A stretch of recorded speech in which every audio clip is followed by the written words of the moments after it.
ஒரு செய்தி மிக முக்கியமாக வெளியேறியிருக்கிறது.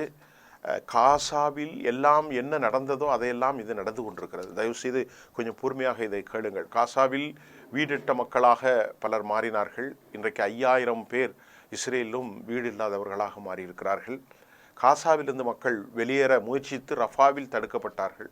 அதை போன்று இன்றைக்கு இஸ்ரேலிலும் மக்கள் வெளியேற முடியாமல் 5000 ரூபாய் 5000 அமெரிக்க டாலர்களை கொடுத்து பக்க நாடுகளுக்கு கடல் வழியாக செல்வதாகவும் பார்க்கிறது. சிரியாவிலும் இது நடந்தது. மூன்றாவதாக உயிரிழப்புகள், மருத்துவமனை தாக்குதல். காசாவிலும் 36 மருத்துவமனைகளை தாக்கினான். இங்கேயும் மருத்துவமனைகள் தாக்கப்பட்டிருக்கிறது. இங்கே டிஃபென்ஸ் காரிடார் அழிக்கப்பட்டிருக்கிறது. கட்டடங்கள் அழிந்து கொண்டிருக்கிற நிலையில் இப்போ சொல்லக்கூடிய செய்தி ரொம்ப முக்கியமான செய்தி. இஸ்ரேலுடைய ஹைஃபா ஃபோர்ட் கிட்டத்தட்ட முழுமையாக அது செயலிழந்து போகிறது.